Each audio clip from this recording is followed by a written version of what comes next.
Il connaît des chants et des louanges extraordinaires. Ach mahmat shadiburim shel haolam shenam shivachim l'Hashem bahar en lahem shlemut.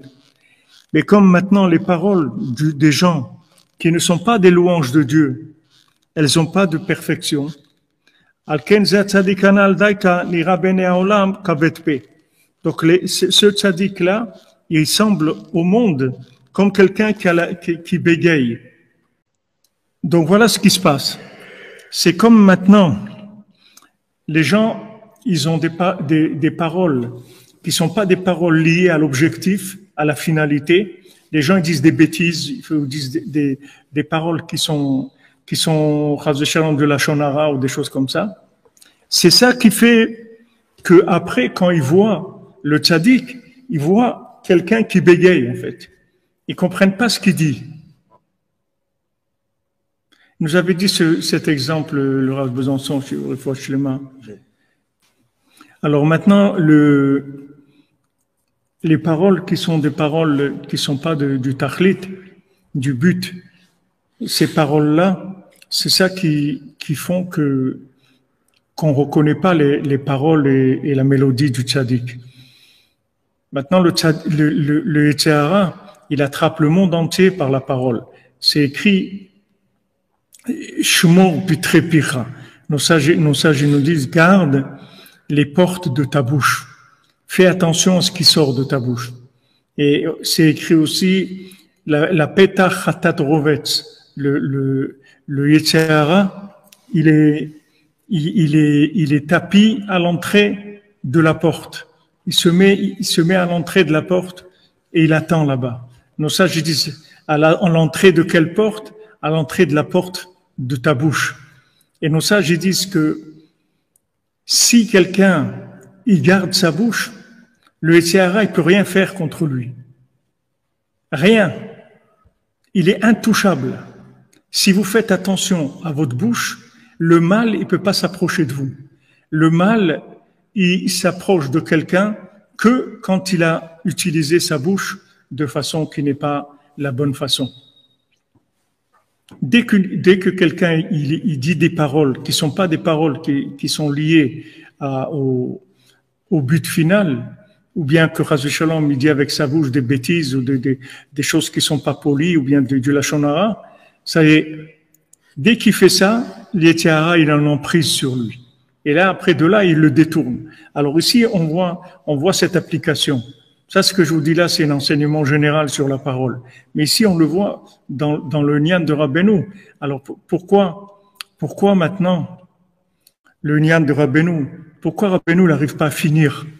Parce que Rabbeinu, il a les outils pour finir. Puisqu'il vous dit que j'ai une mélodie, si je vous la dis, le mal, il disparaît complètement. Avec cette mélodie, vous allez devenir entièrement bien, vouloir faire que du bien. Vous serez plus intéressé par le mal du tout. Pourquoi ça marche pas? Parce que les gens ne font pas attention à leur bouche, c'est tout. Et surtout dans Breslev, les gens ils font de la machloket, ils parlent de la shonara, sur celui-là, sur l'autre. Les gens ils parlent. Et ça empêche la mélodie de se diffuser dans le monde. Et même si elle se diffuse, c'est des paroles qui bégayent. Les paroles qui bégayent, ça veut dire que il n'y a pas une clarté dans le message qui permet de bouger les gens. Comme je vous l'ai dit plusieurs fois, Rabbeinu, il a dit, moi je peux tout faire. Ani cholakol. Rosh Hashanah sheli, olé alakol. Mon Rosh Hashanah, il est au-dessus de tout. Et Rabbeinu l'explique, il dit, non seulement vous qui me connaissez, vous dépendez de mon Rosh Hashanah, mais le monde entier dépend de mon Rosh Hashanah. Donc ces paroles-là sont simples. Il n'y a pas besoin de sortir d'HEC ou de Saint-Cyr pour comprendre ça. Seulement, les gens, ils n'entendent pas cette parole, ils comprennent pas cette parole parce qu'il y a du lashon hara. Le lashon hara, ça fait que quand la bouche est abîmée, alors les paroles qu'il y a dans le monde, qui sont des paroles de la vérité, elles bégayent. C'est-à-dire qu'elles sont pas entières. Et le Rav Besançon, il nous disait que en fait, qu'est-ce que ça veut dire faire tchouva? En fait, comment tu fais tchouva? Tu fais tchouva par le fait qu'on va te relier les bribes de paroles que tu as entendues dans ta vie. C'est-à-dire que maintenant, Imaginez-vous que maintenant vous entendez des paroles, seulement il y a des coupures. Vous entendez une minute, c'est coupé une minute. Après, vous entendez une minute et c'est coupé une minute. Et comme ça, vous entendez tout un enseignement. Alors maintenant, vous comprenez rien parce que il vous manque des morceaux. Il vous manque des morceaux. Donc, vous comprenez pas le message. Vous avez entendu le message, mais vous pouvez pas le comprendre parce que vous l'avez pas entendu entièrement. Donc, qu'est-ce qu'il faut faire? Alors, quand on fait tchouva, en fait, la tchouva, c'est quoi? C'est qu'on va juste nous donner les messages qu'il y avait entre les morceaux qu'on a entendus.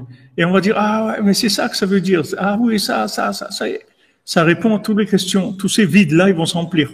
Et à ce moment-là, le message, on va le comprendre entièrement. Parce qu'en fait, si on arrive là, ça veut dire qu'on a déjà entendu. Comment on va nous parler de la vérité? On l'a entendu, mais on a entendu des bribes. On n'a pas tout entendu, le message. Alors, quand maintenant des gens ils font de la shonara, ils coupent les morceaux du message. Ils coupent des morceaux dans le message. Coupe des morceaux. Rabbeinu dit ça. Les ondes de la parole, quand il y a de la shonara ou de la machloket, de la dispute, ça fait que les ondes, elles sont coupées au milieu. Elles sont en parcelles, en morceaux. Et donc, le message, il n'est pas clair. Même s'il arrive quelque part, mais il n'est pas clair. Les gens, ils n'entendent pas le message parce que il est coupé en morceaux. Donc, ils n'arrivent pas à saisir le message vraiment. Donc, ça, c'est le pire. C'est-à-dire d'utiliser la parole pour des choses qui ne sont pas la volonté d'Hachem. Ça, c'est ce qui empêche le bien de fonctionner. Il y a tout est là. Le mendiant, il est là. Le mendiant qui bégaye, il est là. Mais les gens, ils veulent pas l'entendre. Pourquoi ils veulent pas l'entendre? Parce que ce qu'il dit, c'est incompréhensible. Pourquoi c'est incompréhensible? Parce qu'il y a du bruitage. Toutes les minutes, tac, il y a un bruitage, on n'entend pas. Encore un bruitage, on n'entend pas. C'est ça le problème. Il y a tout. Il faut que vous compreniez qu'il y a tout. Tout est là. Il n'y a pas besoin de trouver des choses. Les choses, elles sont toutes trouvées déjà. Rabbeinu l'a terminé.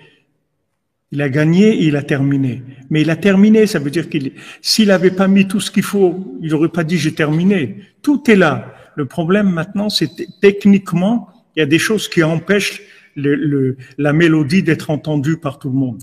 Donc c'est sur ça qu'il faut prier et qu'il faut demander à Hachem tous les jours qu'il nous protège de la shonara, qu'il nous protège des paroles qui sont pas des paroles de Gdusha, des paroles de sainteté, qu'il nous protège. On peut travailler, on peut faire tout ce qu'on a à faire, mais on n'a pas besoin de salir sa bouche, de pas dire de mensonges, pas dire des choses avec sa bouche, parce que c'est ça qui empêche la lumière du tzaddik de se diffuser dans le monde. Donc ça doit être un élément tellement important dans notre prière. Et maintenant qu'on est dans Elul, c'est la chose qu'il faut essayer de demander à Hachem d'arranger ça. Même si on se retient une fois par semaine, c'est déjà énorme, on sera gagnant. Chaque fois que tu te retiens, tu fais pas de la shonara, tu vas aider la mélodie du tzaddik à se diffuser dans un endroit plus éloigné. Elle va arriver dans un endroit plus éloigné où elle va être plus claire, plus percevable par des gens, alors qu'avant, ils n'ont pas entendu. Voilà, Yitro, il a entendu. Imaginez-vous si les gens ils avaient fait la shonara. Yitro, il n'aurait pas entendu. Yitro, c'était un prêtre d'idolâtrie. Il n'aurait pas entendu. Il aurait continué et comme s'il y avait rien du tout, comme s'il se passait rien. Mais il a entendu la mélodie. Donc c'est pour ça que Moshe Rabbeinu aussi bégayait, parce que les gens, ils faisaient de la shonara. Quand Moshe Rabbeinu, il a voulu les délivrer, ils comprenaient pas pourquoi ils allaient pas sortir, pourquoi la Géoula, elle allait pas être shlema. Pourquoi la Géoula, la délivrance, elle allait pas être totale. Et il dit parce que il a vu qu'ils faisaient du lachonara, les gens. Ah, il a compris. Il a dit, je comprends pourquoi la délivrance, elle est pas totale. Parce qu'il y a du lachonara. Ouais, c'est le fléau du 21e siècle. C'est un grand fléau. La lachonara, c'est un grand fléau. Je vous rapporte les paroles de Rabbeinu, des élèves de Rabbeinu, Bezat Hashem, que leur mérite soit avec nous et qu'on puisse, Bezat Hashem, faire attention à nos paroles. Voilà, et dans le mois d'Elul, faut essayer de résister. C'est un grand Yetzer Hara, la parole. Mais sachez que le Yetzer Hara, il nous attrape par là. Nous, on croit qu'on est Yetzer Hara de telle chose ou telle chose. Le Yetzer Hara unique qu'il y a, c'est la bouche. Parce que s'il y a pas de bouche, pas de Yetzer Hara. Regardez, même le serpent. C'est très simple de se débarrasser de lui. En fait, le serpent, et c'est écrit dans les Sfarim, qu'est-ce qu'il a fait, le serpent? Il a fait du Lachon Hara sur Hachem. Il a dit, vous savez pourquoi il veut pas que vous mangez? Parce que lui-même, il a mangé de ce fruit pour être un dieu. Donc, comme maintenant, si vous mangez, vous allez devenir des dieux, vous allez devenir des concurrents. Donc, comme il veut pas de concurrence, c'est pour ça qu'il vous dit de pas manger. Et eux, ils ont écouté ça. Au lieu de lui dire, espèce de rachat, dégage d'ici, je veux pas t'entendre. Va-t'en d'ici. Ne viens plus jamais me parler. Tu oses parler de Dieu comme ça. Mais va-t'en. S'ils avaient fait ça, voilà, ça y est, ça a été fini. Mais maintenant qu'ils ont pris le Lachon Hara, ils ont plus entendu Hachem. Ils n'entendaient plus la voix d'Hachem. Avant, ils avaient un flux de mélodies divines en permanence. Ils vivaient avec ça. Nous, on ne sait pas ce que c'est, malheureusement, parce que le monde a été complètement transformé. Mais eux, ils avaient une mélodie en permanence. Imaginez-vous quelqu'un qui vit charmé par une mélodie permanente. Maintenant, à un moment, quelqu'un il coupe la mélodie. Mais la personne, elle est complètement perdue, parce que toute sa vie, elle a vécu qu'avec ça. Maintenant, on lui enlève cette mélodie, elle est perdue. Donc, eux, aussi, leur problème, c'est le Lachon Hara. Ils ont accepté le Lachon Hara du serpent, alors qu'ils devaient réagir. Non, comment tu peux oser parler sur Dieu? Nous, d'abord, on ne veut pas devenir des dieux, on est des créatures. Tout ça, c'est tout mélangé, tout a été, rien qu'avec la parole. Et bien, mettre le Soud de Rafraïkin à la Vachalom, avec Slévin, c'est quelque chose d'extraordinaire. Extraordinaire, comment il a monté une communauté entière et comment il a mis cette crainte dans la ville que les gens, ils avaient peur de parler. Les gens, ils avaient peur. Parce qu'ils avaient peur, la première chose, ça arrive à ses oreilles à lui que quelqu'un il a parlé. Alors là, il était intransigeant sur ça. Ne parle pas. Il disait aux gens, quand tu veux chercher des conseils, les meilleurs des conseils, c'est que tu fermes ta bouche. C'est le meilleur conseil qu'il y a. Ferme ta bouche, c'est tout. C'est le meilleur conseil qui existe au monde. Vous vous rendez compte, quelqu'un qui parle pas, il n'a pas d'Yetzer Hara. Nous, on est en train de se battre contre les Yetzer Hara à tout azimut, dans tous les domaines. Ferme ta bouche, c'est tout. Ferme ta bouche. Tu n'as pas d'Yetzer Hara. Hachem Bessoud Rabbeinu Akadosh, que tout le monde soit béni dans tous les domaines et que tout soit facile et agréable et dans la joie et qu'on arrive à fermer notre bouche dans la joie, Bezat Hachem. Qu'on ouvre la bouche que pour Hachem, c'est tout. Notre bouche pour Hachem, la bouche pour Hachem, c'est tout. En dehors de ça, on utilise la bouche le minimum possible, Les gens, ils parlent des heures en train de parler. De quoi tu parles? Tu as un outil divin, c'est divin ta bouche. Ta bouche, c'est l'expression de ton âme. Qu'est-ce que tu racontes des désirs de raconter de n'importe quoi? Aïe, aïe.